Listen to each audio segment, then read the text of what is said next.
Hello everybody, this is Ashley and I will be doing a Indian head massage today. My guest here is Tracy. She works at Calm Spirit Acupuncture in Arvada, Colorado. I used to work here. This is the acupuncture center I used to work at, and Tracy is her esthetician, and she also does Indian head massage. So I think it'll be really nice. Tracy has been a friend for the last probably year. I think you've been working here for almost a year, I think. So it's always been super relaxing to be here, and I think that you guys will get a lot of relaxation out of this as well. So enjoy. Normally, when we do an Indian head massage, we can use the option of having oils to treat different ailments, but you can do this massage dry with no oils as well. That is what I'm going to be demonstrating with Ashley today, and we're going to go ahead and get started. Normally at this time, we would be dispersing oils into the hair. Since we're doing it dry, we have no oils. And we just kind of want to stimulate the scalp a little bit.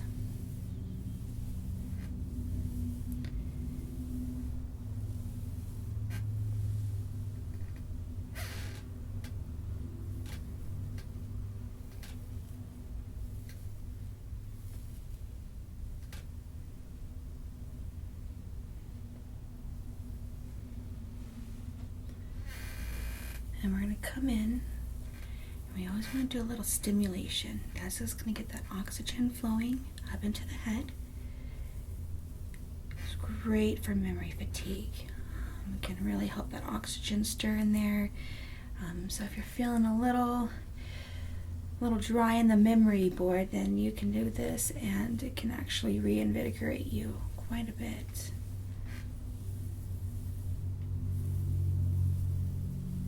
What we're basically working with too is our crown chakra, which is at the very beginning at the top of the head and kind of aligns with all the rest of our chakras that are in our body. So we're trying to get to a very centered medium balance here.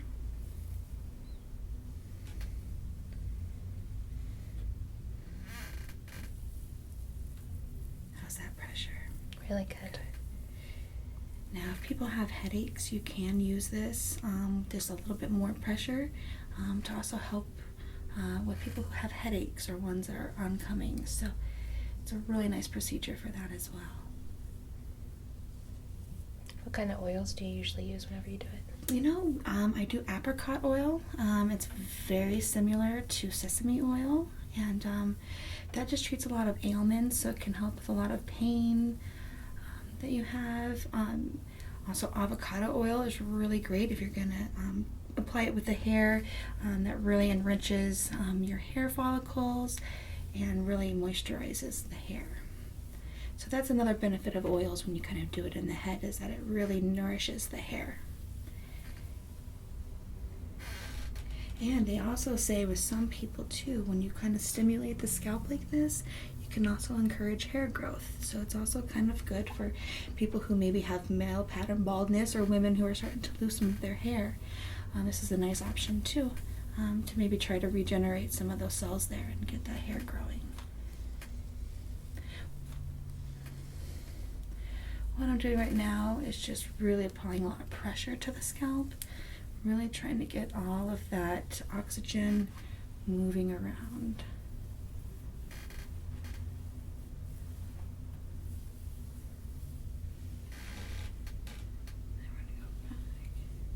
So every time we kind of do a stimulating movement, we also want to do a movement like an effleurage, which is going to kind of just be like a stroking to recenter and rebalance everything after all that stimulation.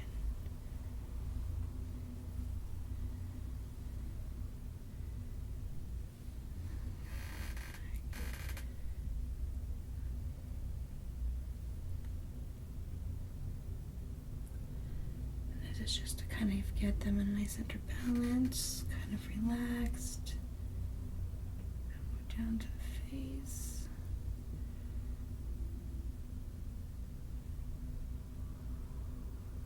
Work those muscles a little bit. Now we're going to go ahead and work on the shoulders. this would be another area too that if we were doing oil would be a real nice way to work with some of that stiffness. There is an essential oil called Pain Ease that we can apply, and that can sometimes help with some of this. What's Pain Ease? It is just a couple of different essential oils, and they actually kind of just work at tight muscles, so I wouldn't want to apply them too long. It's not a direct oil, so it is okay to apply that one directly to the skin. You have to be careful with essential oils. Some of them you do not directly want to use on the skin. You'll need a carrier oil sometimes, but that is one that I can go ahead and use.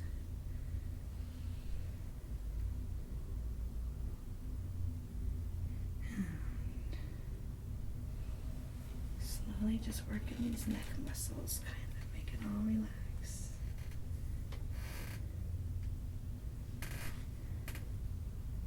Now, an Indian head massage has been going on in India for over 5,000 years. This is actually something that they do as a family. They teach their children at young ages, probably about 7 to 8, how to do Indian head massages, and by the time they're 10 or 11, they're actually in the family circle giving the Indian head massages. They actually give their infants Indian head massages to help calm them.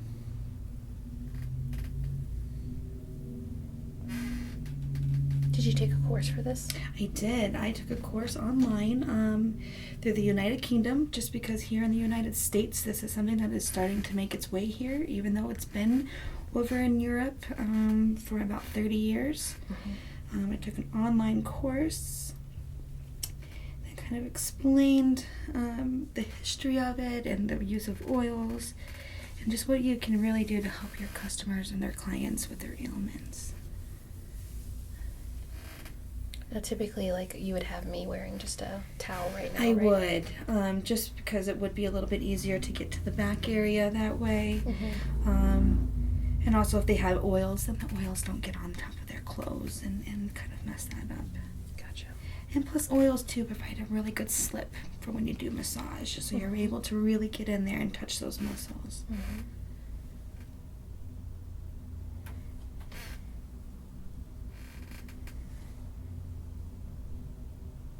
Really just kind of want to work this area that is here. That's amazing.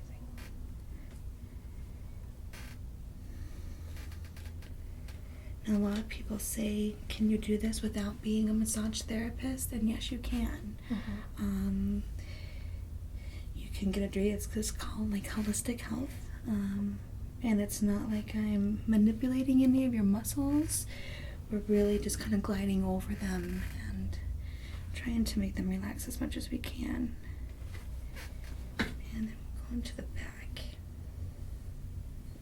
And you're already pretty familiar with massage movements just because of being an esthetician? Yes. And doing facial massage? So that helps with that instance. So when they talk about like effleurage or deportment, that's all just different motions that we do. A lot of it can be like a hacking like this as well. We can do this on the head. It's usually good to do a hacking movement on the head once you've kind of already increased that circulation up there. Just kind of increase this more. And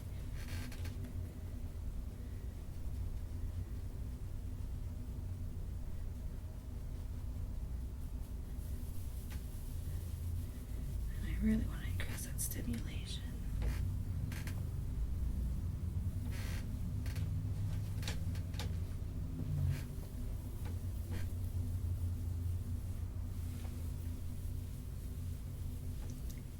And it's a good idea if you don't have anything to do after this procedure as well, because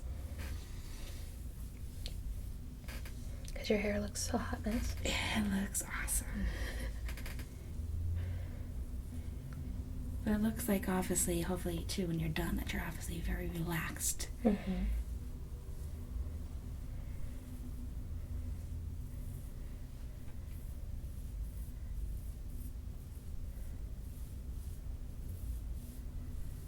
So a lot of it's just kind of just wanting to grip that skull there a little bit, that skin there, and We just really want to relax that.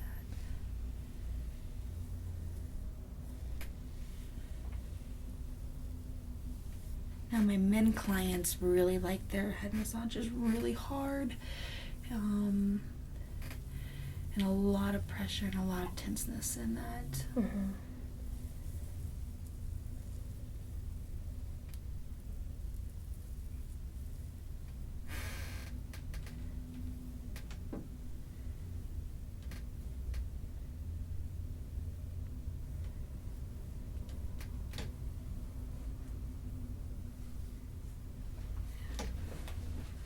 Coming over to her side here.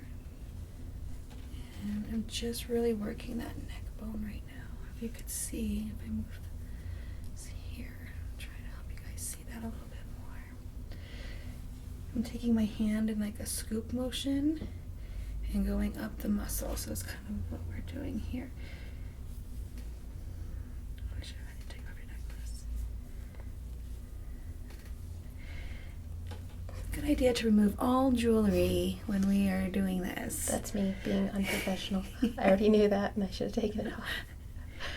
It just makes it to where I can actually... So in that scooping motion, I'm just kind of taking this muscle and trying to bring it up.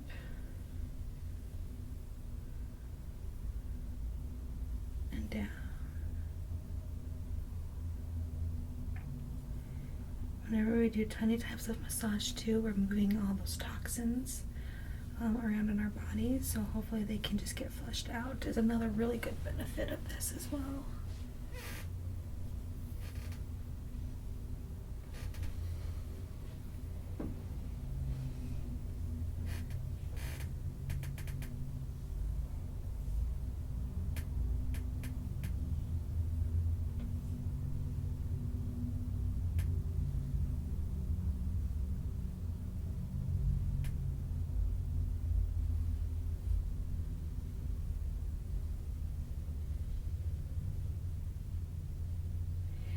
Some people ask, can you do this like in a seated or laying down position instead of always being in a chair? My answer to that is it's just a lot easier to be in a chair, so you can work from the top to the bottom. Mm-hmm. So that's why it's probably preferred that you do it in a chair and sit up.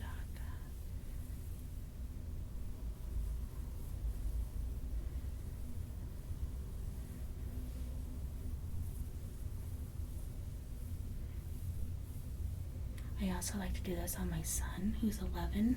Mm-hmm. Sometimes can help him kind of get refocused when he's a little bit all over the place. That's a good way to kind of get them to... Do you do this on your husband too? I do. Lucky benefits of time. Though I must say, sometimes when you do this all the time as a living, the last thing you want to do sometimes when you go home is an Indian head massage. Yeah. But practice is great, and learning different techniques and trying things is great with them. Mm-hmm. They'll probably be pretty honest with you too. You know, they are, and he'll tell me what doesn't feel good, what does feel good. But honestly, he's a man, and he really thinks it all feels good. Anytime anyone rubs his head, that's a good thing. Yeah. Do you do any like hair pulling or anything like that? Because I know that that can be... That's a very stimulating thing there. So it's glad that you kind of mentioned that. Because we kind of take sections like this, and we'll kind of...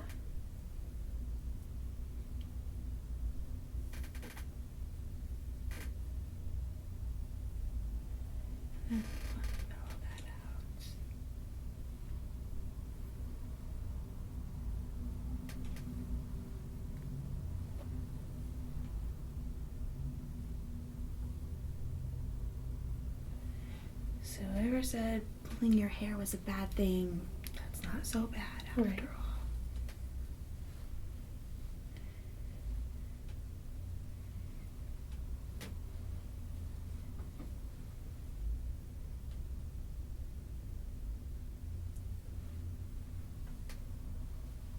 And twisting the hair too, like a twist and pull, is another way of really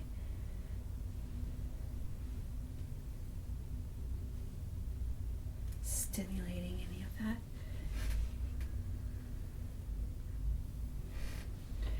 And when we also use oils too, because our head is full of pores that lead right to our shafts, where the root is for our hair. So that's why it can help with the hair growth and also absorbing the oils into your system, because it's all absorbing from here all into your body too. When I was young, my favorite thing was hair play. And like my friends, what they would play with my hair. And that's probably like some of the first experiences that I had with ASMR. Yeah. And oh my god, I just loved it. Right? It's just very, I don't know if you can ever go wrong with anyone playing, or stimulating your hair, playing with it. It's like when you go to the hairdresser, they all do a lot of the massaging. Right. Because they just want to stimulate that hair. Because they also know it can help with the hair growth as well. Yeah.